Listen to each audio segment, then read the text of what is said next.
This presentation will be about 45 minutes long, with 15 minutes for questions. I will send each of you who registered an email following this presentation with the CPH Candidate Handbook, the CPH Flyer, a PDF of the slides, and a YouTube link so you can rewatch the presentation again. My name is Kate Brundage, and I'm the Certification Program Manager for the National Board of Public Health Examiners, or NBPHE. We are located in Washington, D.C., and we are available by email or phone during business hours, Monday through Friday, 7 a.m. to 6 p.m. Eastern Time. Today we'll be discussing the following topics: the NBPHE and the Cph Credential, the history, the Board of Directors, statistics and growth, the Institute for Credentialing Excellency, and NCCA accreditation, why the Cph, benefits and testimonials, how employers view the Cph, our pilot program and findings, why this is important to me, and ASPPH public health jobs. We'll then go into the Cph process, discussing eligibility and what it means to be a provisional Cph versus an actual Cph. We'll then go into exam content, computer-based exams versus paper-based exams, how the Cph exam is scored, who will see my scores, registering for the exam, rescheduling and retaking the exam, Cph Study Resources, exam fees and discounts, and finally we'll go over Cph Recertification. The NBPHE and the Cph Credential. So the Cph is not just an exam, it's a credential, which means it has a governing board of directors, it has eligibility requirements, an entrance exam, a recertification process every 2 years, and a code of ethics which all Cph professionals must adhere to. The Cph exam acts as a standard benchmark to measure an individual's grasp of contemporary public health topics. The recertification process elevates public health professionals to be on par with other health professions, maintenance of their licenses, certifications, or credentials. The Cph Code of Ethics, which all Cph professionals must agree to adhere and uphold, assures that the essential services are delivered based on evidence and equity. The NBPHE history. So the Association of Schools and Programs of Public Health is the membership association for schools and programs of public health. APHA, the American Public Health Association, is the membership association for the public health individual. So in 1980, the U.S. Surgeon General Office came out with a call to the field to establish task forces for the creation of credentialing public health workers. In 1999, Dr. Mohammed Akhtar, the Executive Director of APHA, and Dr. Al Summer, Dean of Johns Hopkins Bloomberg School of Public Health and Chair of the Board of ASPPH, decided to jointly form the APHA-ASPPH Task Force on Public Health Workforce Credentialing. The ASPPH Executive Committee approved developing an independent board of public health to issue examinations and provide those that pass the exam with a public health credential. The NBPHE was created in 2005, and the first certification exam was administered both in the U.S. and international locations in August of 2008. The NBPHE awarded its inaugural Cph credential to over 500 qualifying professionals. So the NBPHE Board of Directors is comprised of 6 executive committee members, 13 Board of Directors members at large, 2 honorary members and 2 staff members. The following logos are some of the organizations that employ NBPHE board members. These member organizations support the efforts of the NBPHE in the credentialing of public health professionals. They do this by spreading the word of the growing credential and by providing meaningful continuing educational opportunities for the community of public health professionals. Some of the organizations you'll see here are APHA, the American Public Health Association, the Association of Prevention, Teaching, and Research, Association of Schools and Programs of Public Health, Association of State and Territorial Health Officials, and the National Association of City and County and City Health Professionals.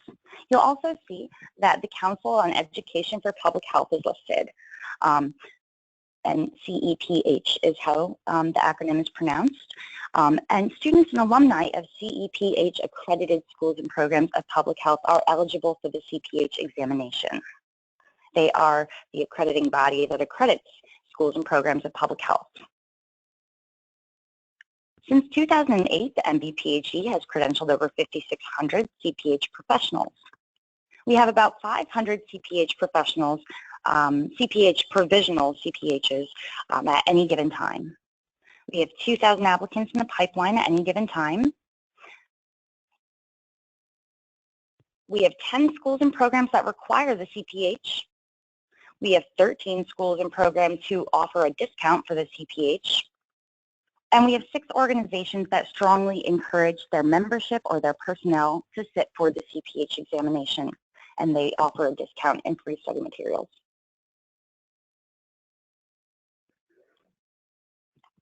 The MBPHE is a proud member of the Institute for Credentialing Excellence. We have been a member since 2014, and this shows our support for the credentialing community and our commitment to strive for excellence in our certification CPH program. We have plans to apply for the National Commission for Certifying Agencies, the NCCA accreditation program, to prove that the MBPHE has met and can maintain professional standards of excellence with all of our processes: ethics, governance, test development, security, and that to ensure that we have all the proper protocols in place. So why the CPH? The Certified in Public Health credential is the only credential of its kind in public health that demonstrates not only your knowledge of key public health sciences, but also your commitment to the field through continuing education focused on emerged and established public health issues. The #1 vision of the MBPHE is to professionalize the field of public health and to raise the visibility of the field itself. We strive to do this by administering the only public health examination that encompasses all core and cross-cutting areas of public health.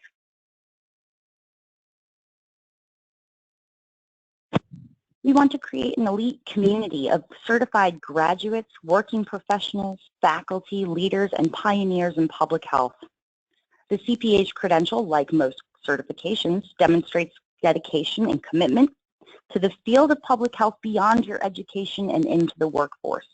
The vision includes having a core standard body of knowledge for public health professionals, and lastly, to promote continuing education and lifelong learning. There are many reasons to get certified. Public health professionals need to stay at the forefront of their field. This is accomplished by thoroughly understanding the interaction between different specialized areas of public health, learning new strategies to cope with disasters, and constantly working to stay ahead of any threat. The CPH credential helps public health professionals achieve these evolving goals. The CPH credential increases professionalism, builds your career, provides evidence of mastery of core skills and knowledge in public health. There's potential salary increases and promotions that go along with earning the credential. Along with the CPH tells employers and anyone in the field that you that you serve and protect, that you have met and maintain a national professional standard. Evidence of mastery in core skills and knowledge. This is Tanya Smith. She is a CPH. She's from the United States Public Health Service, and she was a member of our pilot cohort. I'm going to read a few testimonials here before we get into eligibility and explain why the CPH is critical in the next step in your career. So Tanya says that though I don't hold an MPH, I bring many years of invaluable real-world public health experience to the table. I reviewed the ASPPH Cph Study Guide as well as the other study resources. 3 months later, I successfully passed the first exam to be offered to candidates based solely on prior work experience. It has been one of my proudest professional accomplishments. The chance for salary increases and promotions. This is Laura Ricardo, Lieutenant Colonel of the Army Nurse Corps and the United States Army. She says that once I received my passing notice of the Cph exam, I received an $80,000 incentive bonus offered at that time in 4 increments and have continued to proudly serve my commission. Prove that you have met and can maintain the national standard in public health. Here we have Patrick Harper, another United States Public Health Service member, and he says that my CPH affirms that I possess the means to positively change lives, and it motivates me to remain dedicated to doing just that. I accept this challenge proudly in honor of my fellow CPH certified colleagues, my branch of service, and most importantly, the nation whose health I have sworn to protect, promote, and advance. A question we hear a lot is, I have my MPH, so why do I need my CPH? So I just wanted to pause briefly to speak to that a bit.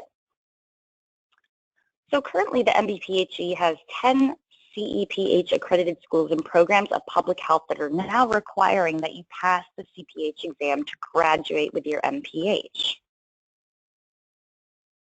So students and alumni will not earn their MPH without achieving Cph certification first for these 10 schools and programs. This tells us that the Cph exam tests knowledge and competency that a graduate level student or alumni should know to graduate with an MPH and to work in public health. So the Cph should be your next stop after earning the MPH in achieving a leadership role in public health.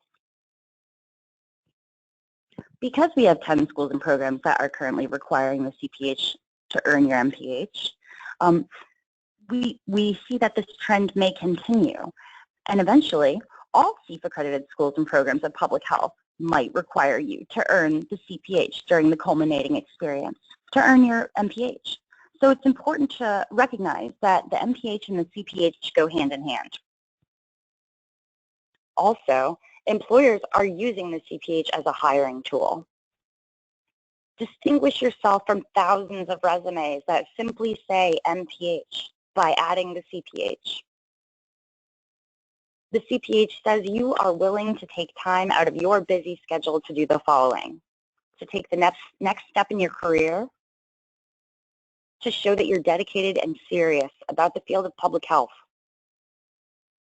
outshine your competitors in the profession, prove that you have mastered all core and cross-cutting areas of key contemporary public health sciences, go above and beyond your education, prepare for and sit for a voluntary examination, probably on your weekend off, and maintain the Cph credential with continuing education.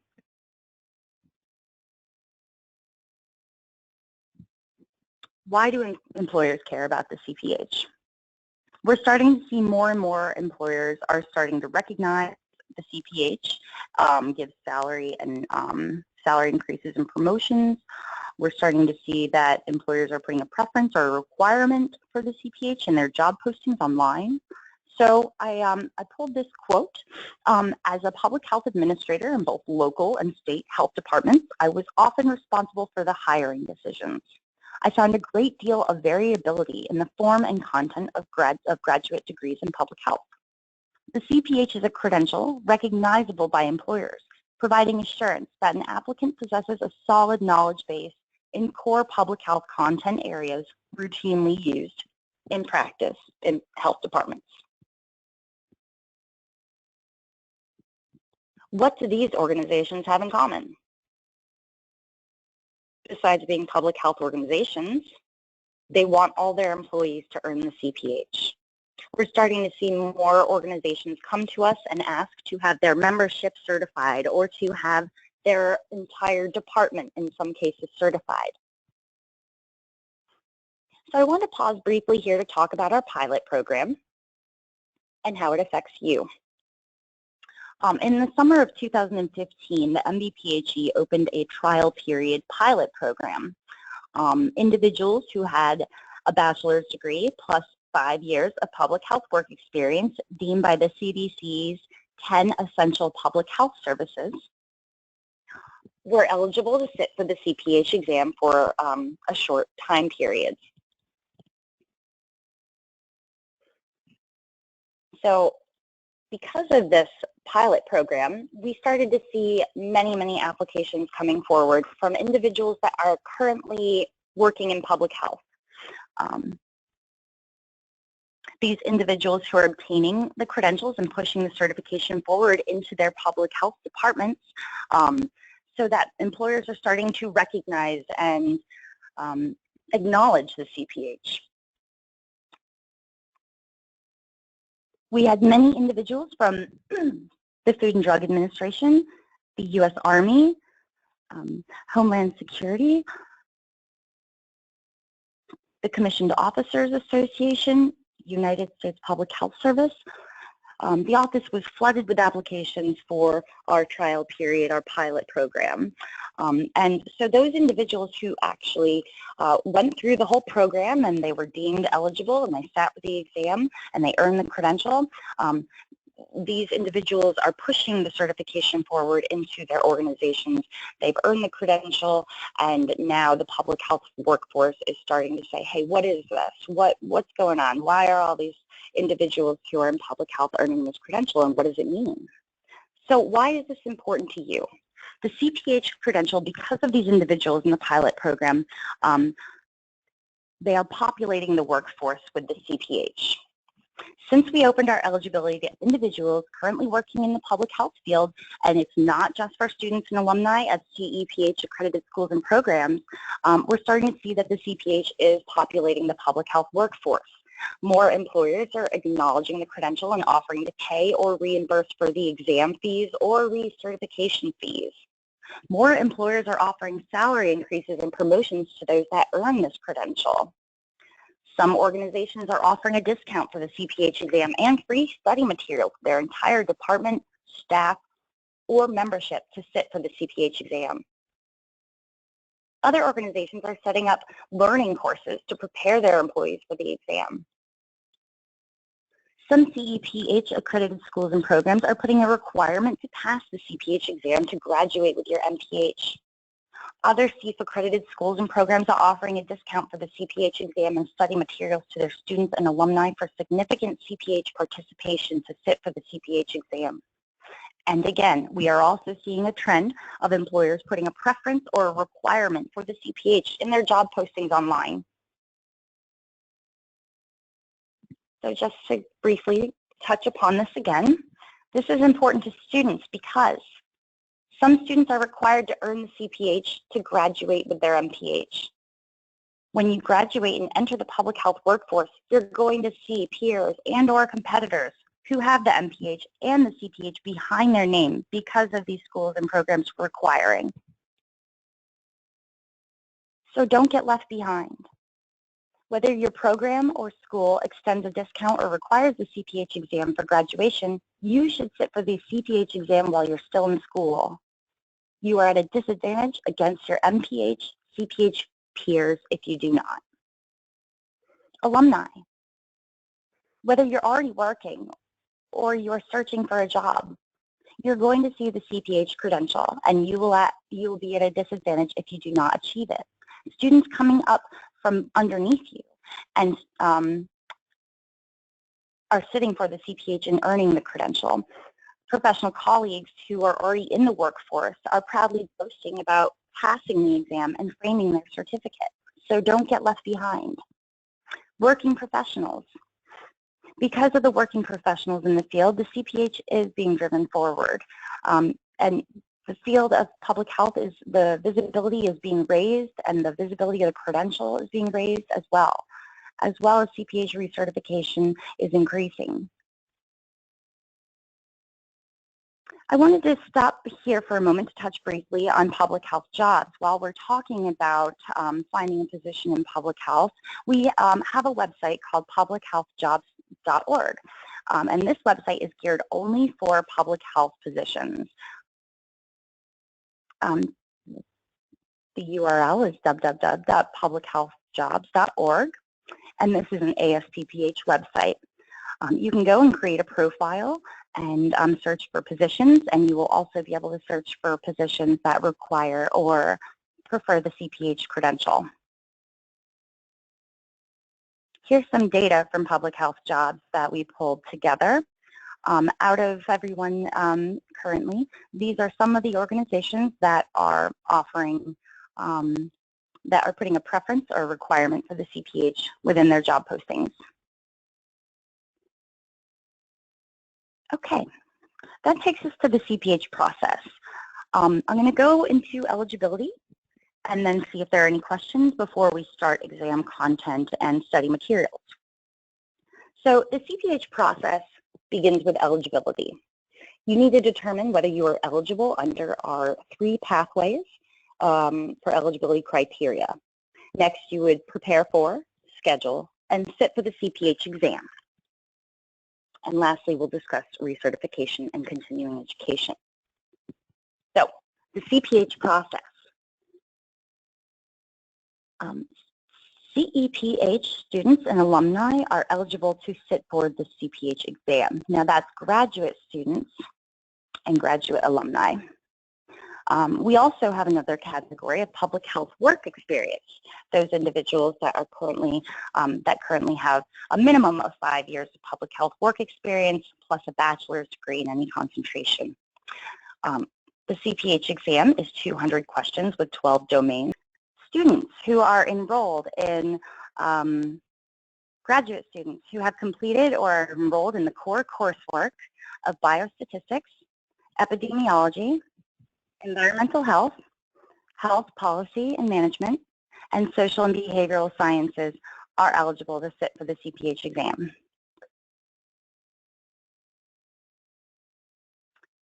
Here is our new eligibility category. It is our public health work experience. So individuals who have a minimum of 5 years of public health work experience and a bachelor's degree in any concentration are, may be eligible to sit for the Cph examination.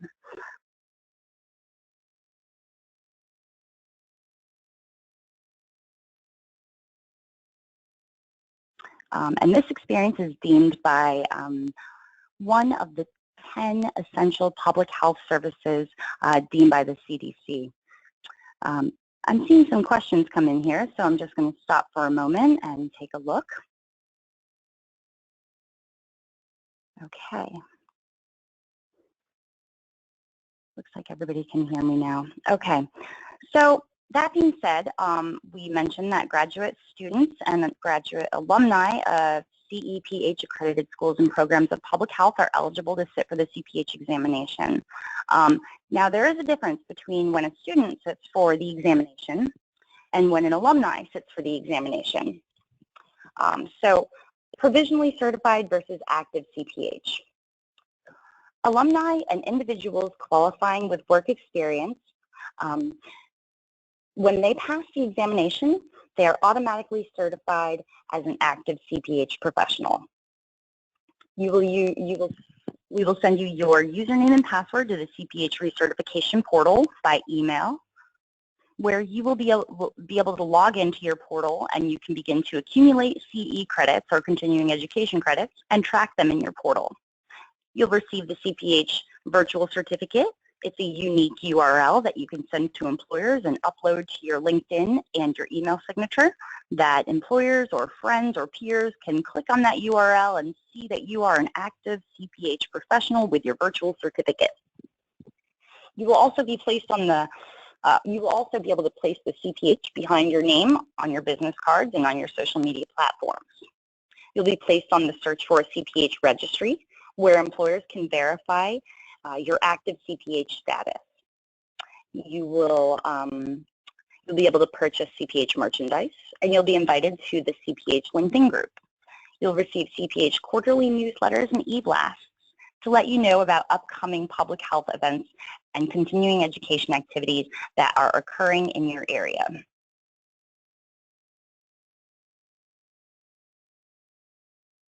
Okay. Now, students who pass the CPH exam will be provisionally certified until graduation. This means that once you pass the examination, you will receive your username and password to the Cph Recertification portal. However, the only thing in there will be your score report from the exam and your official letter stating that you're a provisional CPH until you graduate. So once you graduate from college, from the university, your school or program will log back into our portal to input your graduation date. And once they do that, then you can call yourself a CPH professional, a certified in public health professional. And at that time, when you graduate and your school inputs your graduation date, that's when we will send you the Cph Recertification portal information, along with you'll be able to start accumulating CE credits and track them. You'll get the Cph merchandise certificate, virtual certificate, be placed on the registry, and you'll be added to our Cph quarterly newsletter and e-blast list, as well as you'll be able to put the CPH behind your name.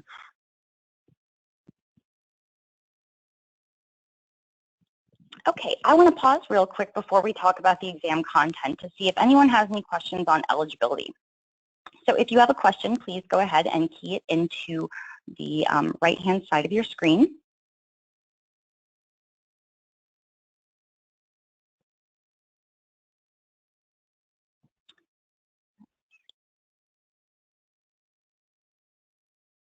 Okay. So somebody asked how do they know if their graduate program is eligible? So Cph accredited schools and programs are graduate students and alumni are eligible to sit for the exam. So you want to go to www.ceph.org and look up your program or school to see if it's Cph accredited. If it is, and you meet the eligibility criteria, as in you have graduated from that school or program of public health, or you are currently enrolled in the core courses, or have completed yet haven't graduated yet, then you can go ahead and apply to sit for the Cph exam. So you can go to our website and go to exam eligibility, where you'll see CEPH's a URL to their website where you can go and key in your school's name to see if they're accredited. If you are having trouble, you can always email me and I'd be happy to look them up for you.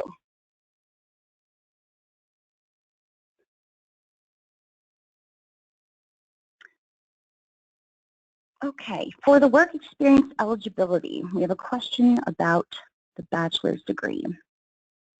So when you apply through the public health work experience, we're requiring that you have a minimum of 5 years of public health work experience deemed by the CDC's 10 essential public health services.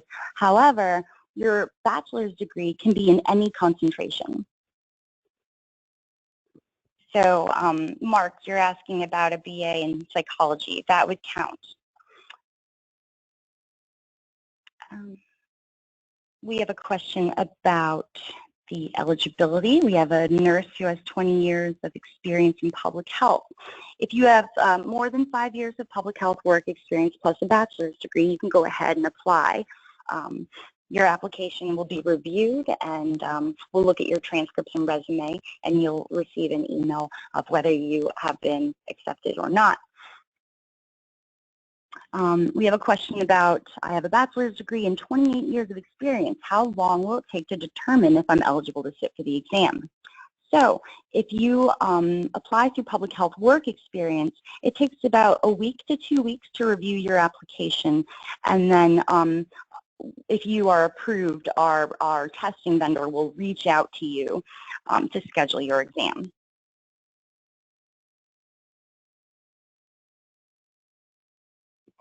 There's a question about who decides what counts as public health work experience. So you'll see in the application that we explain the scope of what we're looking for within public health. You want to be able to say that your public health experience relates to one of the 10 CDC essential public health services. And our board of directors will review the applications.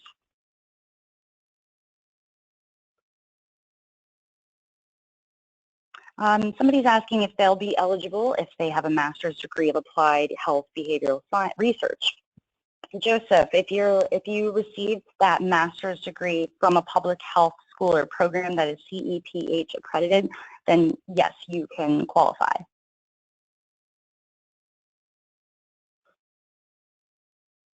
At this time, we don't have any reciprocity with any other credentials. So if you earn the Cph credential, so if you earn another public health credential, you can count that for recertification credits. However, eligibility is deemed by the eligibility criteria rather than reciprocity. Okay, there's a lot of questions here about specific education. So what I'm going to do is hold those to the end, and we will answer those at the end if there's time. If not, you can always email me. But we're going to continue on to exam content. And again, we'll touch back on those questions about your specific eligibility towards the end. So exam content. The Cph exam has 3 categories. We have general principles. There's 25 items in general principles. We have our core areas and our cross-cutting areas. So the core areas, you're going to have 30 questions in biostatistics, 30 questions in epidemiology, 30 questions in environmental health sciences, 30 in health policy and management, as well as 30 questions in social and behavioral sciences. Then you will have 25 questions in our cross-cutting area, which is communication and informatics, diversity and culture, leadership, professionalism, program planning, public health biology, and systems thinking. The Cph exam. The Cph exam is a timed exam. There are 200 items. You have 4 hours to take the exam. You're not allowed to bring scratch paper or calculators. However, I have been told that the biostatistics questions are just recognizing formulas rather than calculating actual math. And all questions are multiple choice.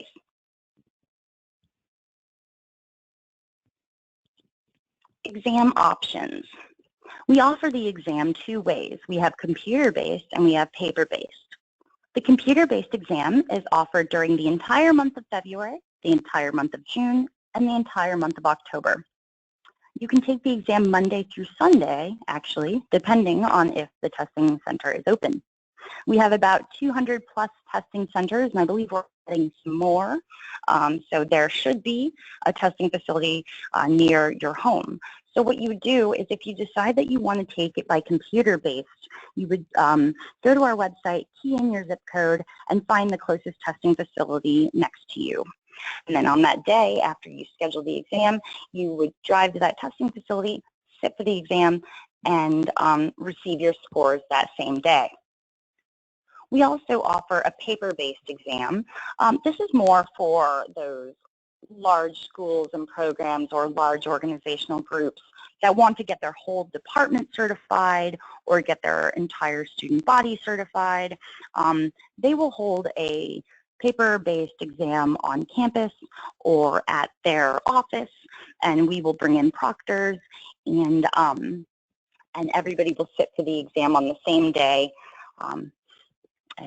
We do need about a 90-day lead time to set these up, but the computer-based is always set up February, June, and October and available to you. There are a few differences between computer-based and paper-based. The computer-based, we already mentioned that you'll look up your testing location near your home. It involves instant scoring.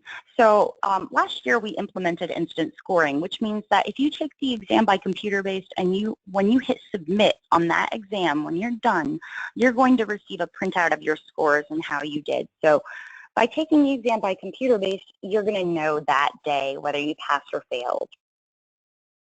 you do have to register 72 hours before your desired exam date. And if you need to reschedule, you do need to reschedule 72 hours before your exam date. So that differs from paper-based exams a little bit, because when you're registering for the paper-based exam, you have to register 30 days in advance. If you're interested in paper-based exams, we will send you reminders so that you are aware of the 30-day registration deadline. However, our testing vendor is pretty strict on it, so you would need to register 30 days in advance for a paper-based exam, and the exam does not include instant scoring. So after everybody has completed the examination, the test booklets would be sent back to our testing vendor to score, and you would receive your scores about 3 to 4 weeks after the testing administration. How is the CPH exam scored? So we have a content-based analysis that determines the minimum passing standard required to achieve certification. The CPH exam is handled on a pass-fail basis.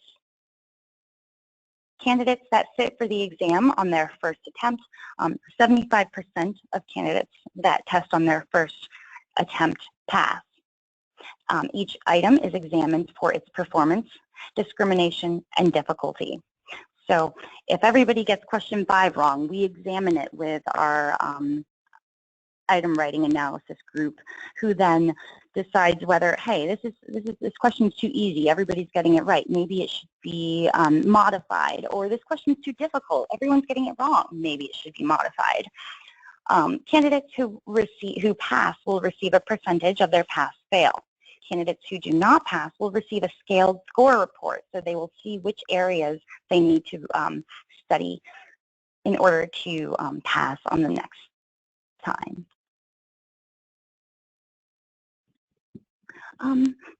We lost a little bit of time when I went mute there for a minute, so I'm going to quickly go over this, but if you want more in-depth information about test development, please email us.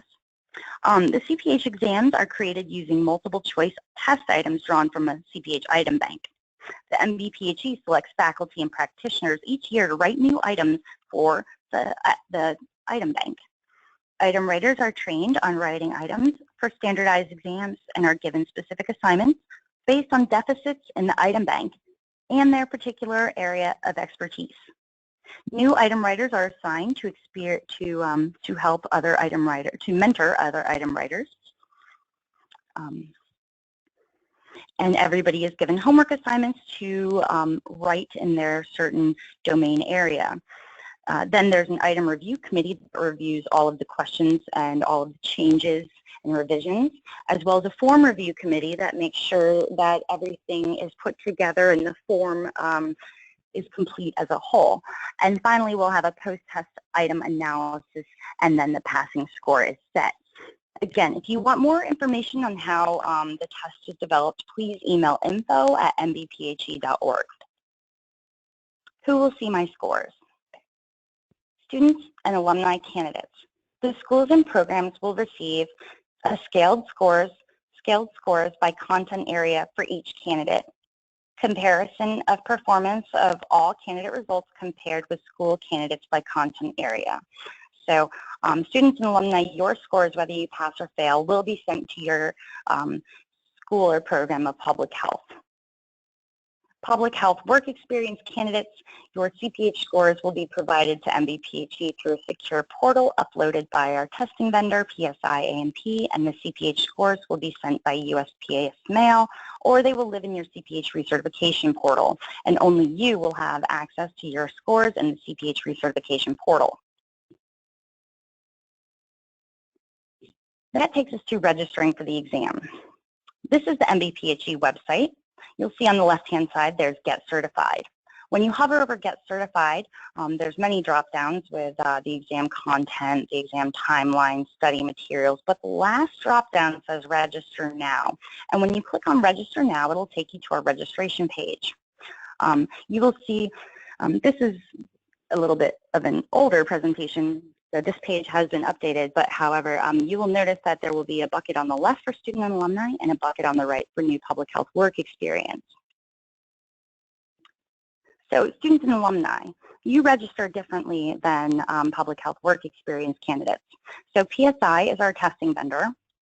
You're going to create your account online. When you click that Register Now button and you select Student and Alumni, it'll take you to PSI's website so you can create your online account. Okay, I see there's a question. I'm just going to stop this in a second. Okay, there's a question about recertification, which we will get to in a bit. So once you create your account online, your school will log in, and you don't have to do anything. They are already trained in this. They'll log into our system, and they will verify that either, yes, you are a student and you have completed or are enrolled in the core courses, or that, yes, you're an alumni and you have graduated. You'll be able to pay online, and there are discounts reflected at the time of purchase for our CPH discount schools.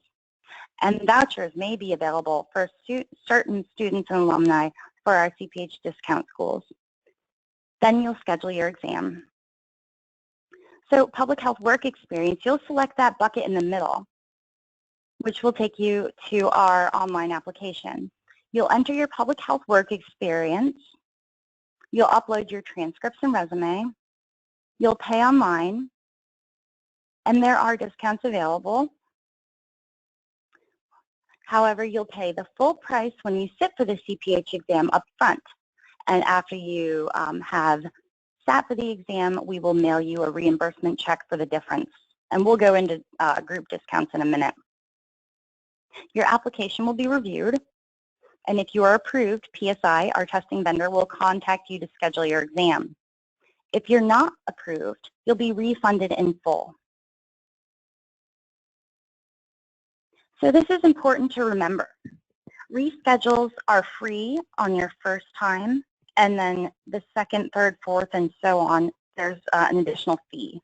So when you reschedule the exam, your first reschedule is free. If you need to reschedule again, you'll have to call a PSI, and there's a $125 fee to reschedule a second or subsequent after time. Scheduling, rescheduling, and deferrals. You have 2 years of eligibility for your application from the start date. All scheduling, rescheduling, and deferrals must go through PSI. Again, there's that reschedule policy. And here's their phone number. As I mentioned in the beginning, these slides will be emailed to you after this presentation. Okay, so you can retake the exam as many times as you like. There's no limit on how often you can retest. Cph Study Resources. So we have many study resources. All of them are free to you online, with exception of the ASPPH Cph Study Guide. So we have a content outline. This is basically your map to the exam. You want to use the Cph content outline. You want to print it out off of our website. It's free to you, and you want to use it as you go through the ASPPH Cph Study Guide. If it's on the Cph content outline, it's going to be on the Cph exam. Basically, every question on the exam can point back to one of the line items in the content outline. We have 13 sample questions online, again, free to you. Basically, to show you the format of how the exam is set up. We have practice exams. Again, go to our website and go to Study Resources. You can take our practice exams. And here is the ASPPH Cph Study Guide.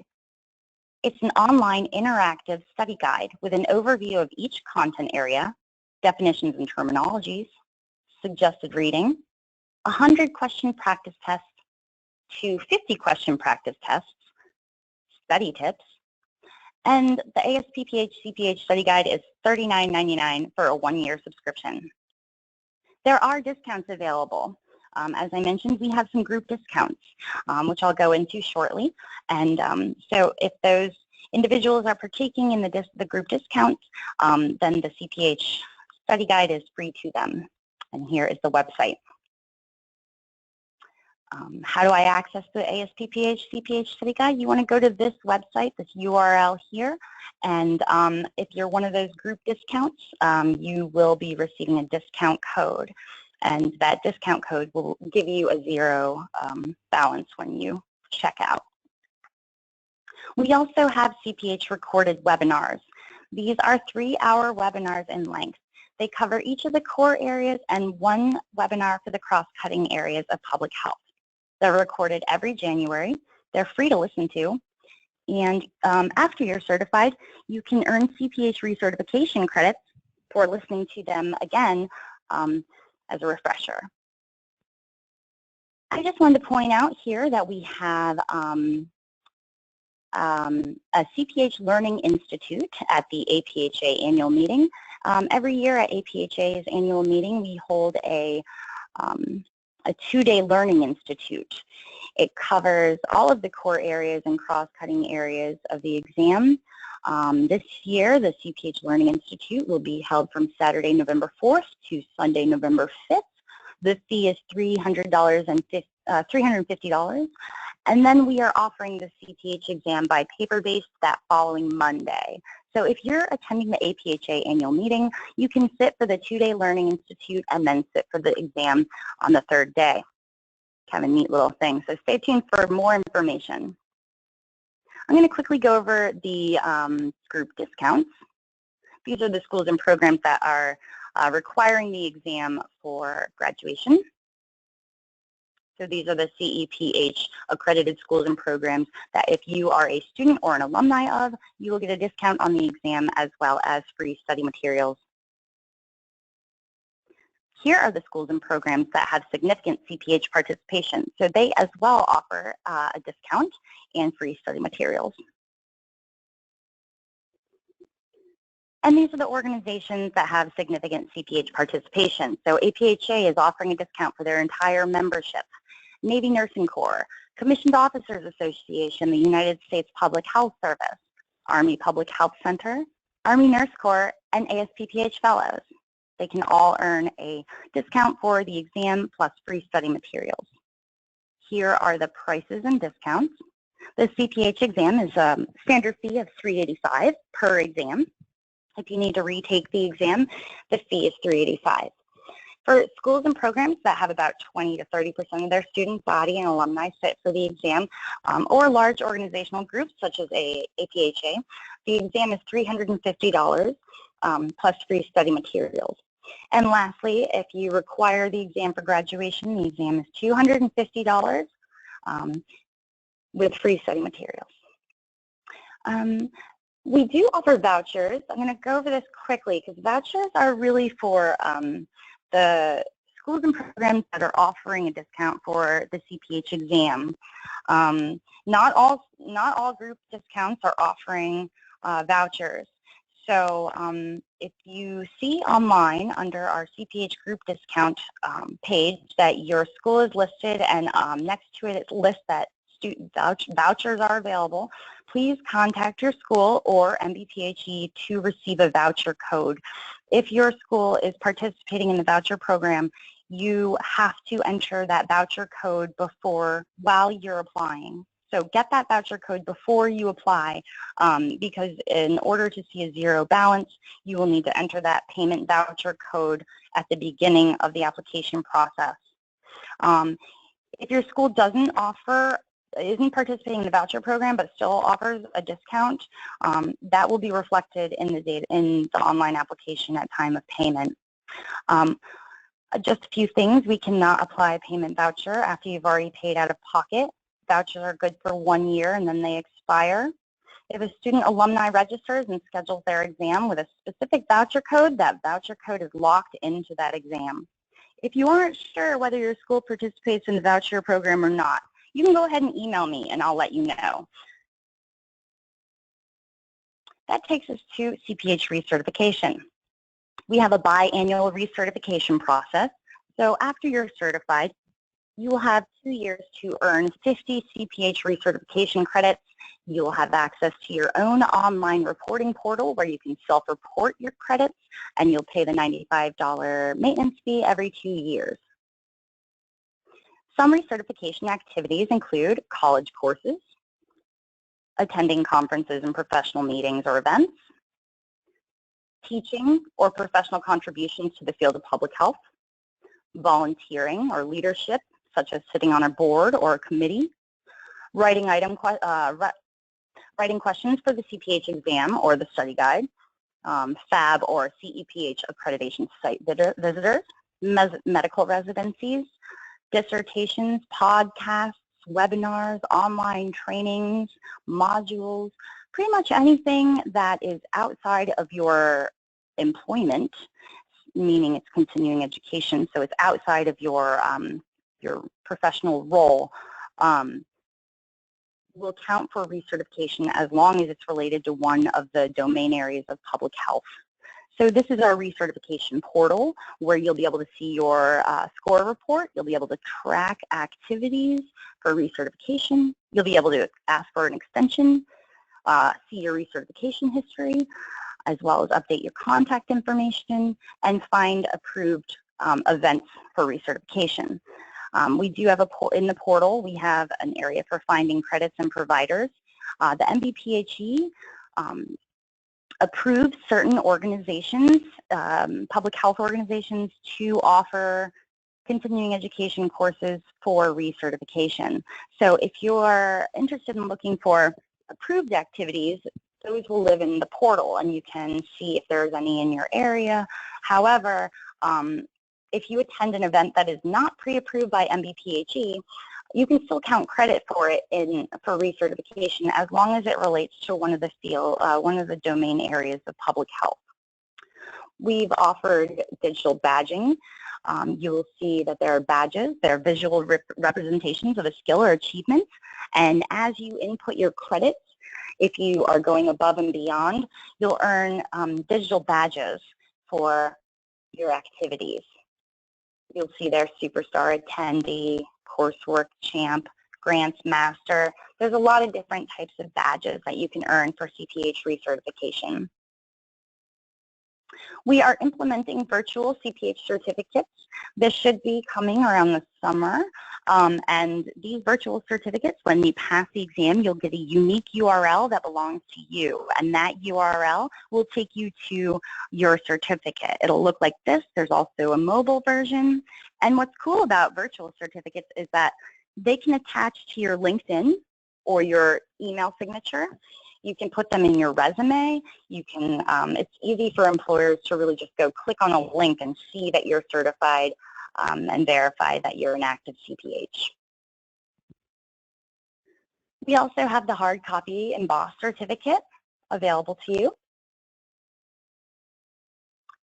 And here is our search for a CPH registry. Employers can go to our search for a CPH registry and key in your last name.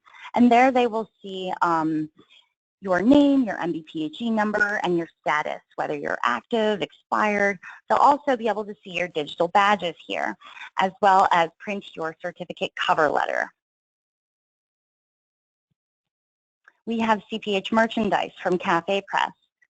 You can get a bag or a hoodie or a book or a mug from Cth Press that says that you're a CPH professional. We're also on social media, so stay connected. We have a Facebook page that's open to everybody, and we have a LinkedIn group that is closed only to CPH professionals. We post a lot about recertification activities that are upcoming, so you are aware of recertification activities in your area or any kind of MBPHE announcements regarding the exam or any changes to the program. The next computer-based exam is June 1st through the 30th.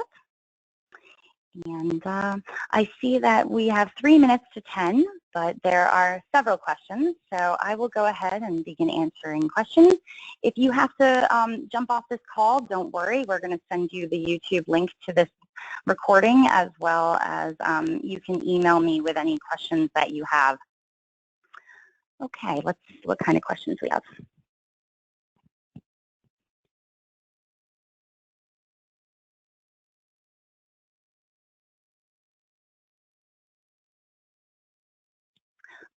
You used to be able to earn credit from reading public health report articles, and that is actually no longer available for Cph recertification.